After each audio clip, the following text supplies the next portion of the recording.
1 hour from now, the biggest hitters in the world will duel in the World Long Drive Championship. We started the week with 80 players and are now down to 8. And tonight, only one will have what it takes to win the coveted championship belt and its $125,000 grand prize. Golf Central gets you ready for the final day in what's sure to be a thrilling conclusion in the World Long Drive Championship.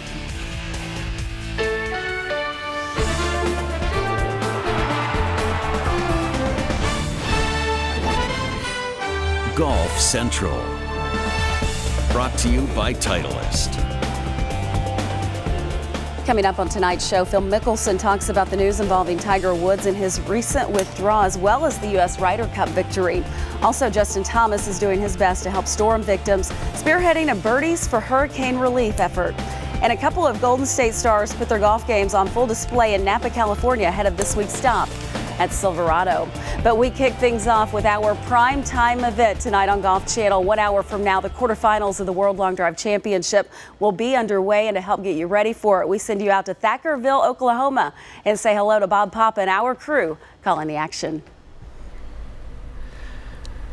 Well, Lisa, it's an exciting time here in Thackerville, Oklahoma. We're going to crown a champion tonight, and what a turn of events we had in the round of 16. We had 3 number 1 seeds all get knocked out. Will Hogue, the number 1 overall seed, beaten. Tim Burke, the defending champion and a 2-time champion, knocked out by Justin James. And then Tommy Hug eliminated by Justin Young. That was in the round of 16, setting up great quarterfinal action, the semis, and of course we'll crown a champion tonight. So, Art, one of the big upsets was a 16 seed moving on, Mitchell Dobbin.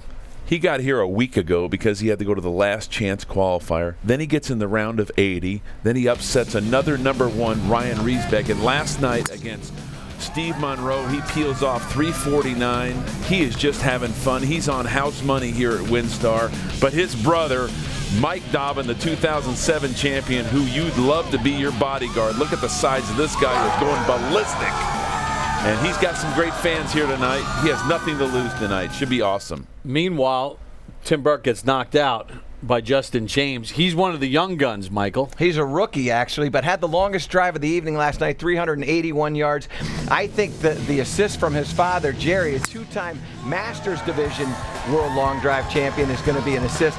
The other thing that's going to help him, he's got a golf swing that is really consistent. You can see the accuracy of that shot. That's almost down the center of that grid at 381 yards. That's not easy, but it's a really good golf swing and somebody that I think is going to be in the finals at the end of this. Here are the brackets, and as they shape up for the quarterfinals, and Justin James will take on Trent Scruggs, Young against Steenberg. You got Howell against Justin Moose, and Mitch Dobbin will square off against the only past champion still alive, Joe Miller, who's standing by with our own Jerry Foltz. He is. I'm watching him go through the preliminary stages of his warm-up routine with a long iron. Of course, for these guys, a 9-iron would be considered a long iron, guys. You're in search of your second title night, a little over an hour away. What kind of nerves, emotions, thoughts go through your mind at this point? Do you know what? I'm not really thinking about it too much, really. Just, going through the routine here, warming up as usual, as we do, as I do every day when it comes to, practice. So it's going to be a big night, obviously, but at the moment, just like I say, going through the routine and taking it easy. All right, give us a good show. I appreciate it. Thank you. Guys? Well, it's a gorgeous night here in Thackerville, Oklahoma. They've rolled the grid twice. It should be running fast. We'll crown a champion tonight as we send it back to Lisa. We can't wait, Bob. Thanks a lot. Here's how the quarterfinals format works. 2 players going head-to-head in 4 separate matches. These guys will have 3 minutes each to hit 8 drives, and the longest drive of each match will advance to the next round. Okay, let's go back to Oklahoma, where Chantel McCabe is with Paul Howell. Thank you, Paul. Last night you knocked out an annual contender going into the round of 8. Where's your confidence at? Oh, confidence is through the roof. Like I said, Will, he's a great competitor and one of my best friends, and I get to practice with him a lot, so I kind of know where I stand at with him. And to be able to knock him out last night was fun, but kind of tough at the same time because we are such good friends. And how much pressure is it to be the first match to go out and tee up? There's a little bit of pressure, but once you get that first ball fly, I think everything kind of relaxes you and you're ready to go from there. So hopefully we can get the first one in and build on it from there. Thanks for the time. No problem.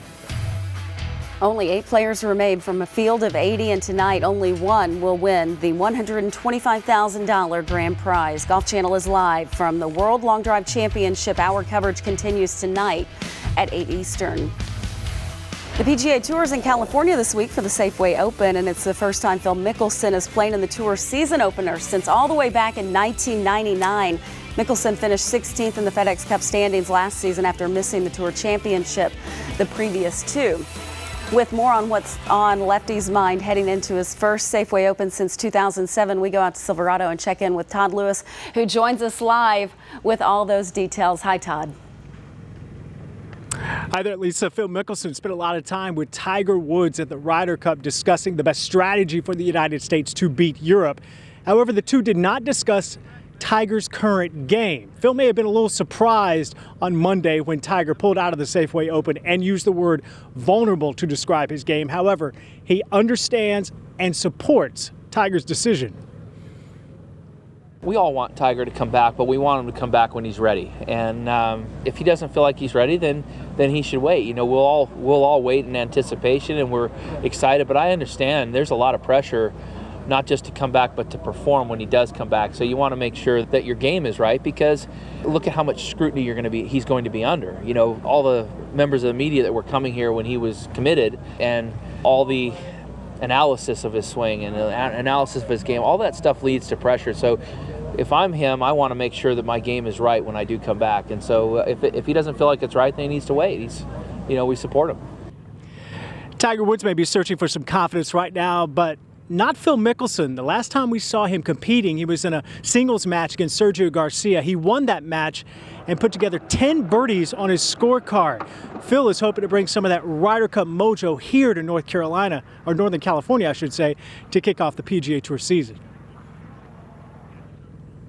There was such a closeness and unity on this team, and such support from each other, that it helped bring out some of our best golf. And we had this emotional experience that we shared that is kind of a common bond that builds relationships that last a career, a lifetime. And guys have been texting all week long and staying in touch, and it's really been an exciting thing to be a part of.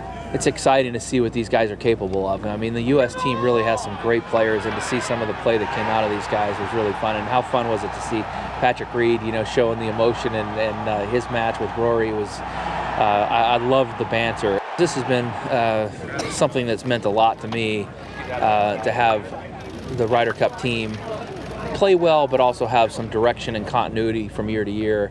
And to see that we had such early success was exciting. I didn't know how the first year was going to go, but I'll tell you, Davis did such a great job in bringing everybody together. He was such a solid glue to all the people involved that it was fun to have such early success.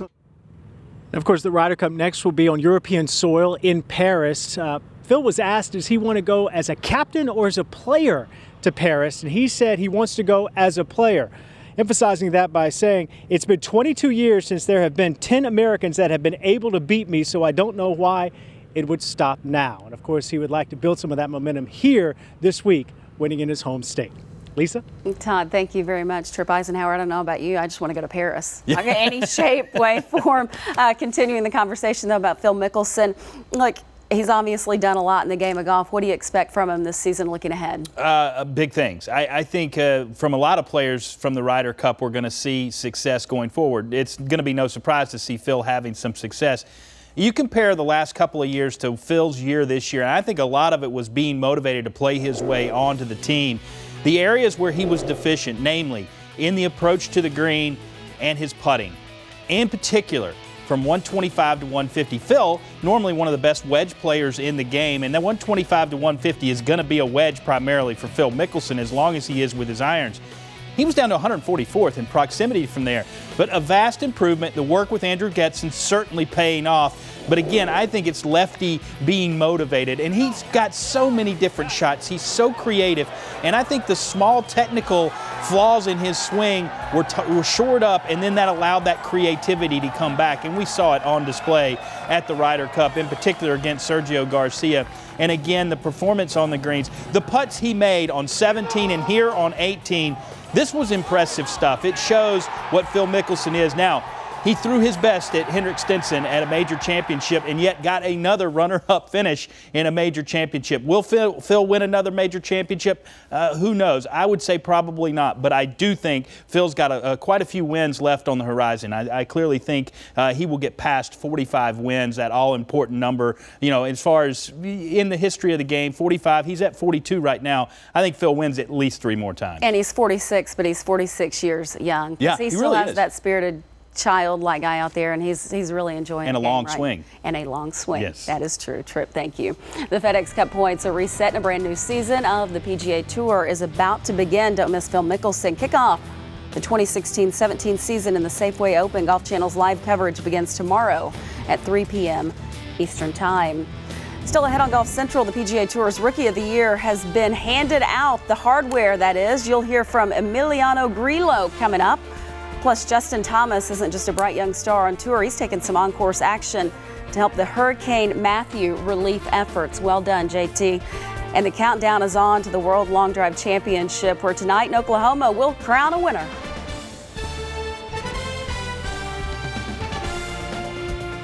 Golf Central is brought to you by the Titleist Pro V1 and Pro V1X. Make a difference in your game. BMW, we only make one thing, the ultimate driving machine.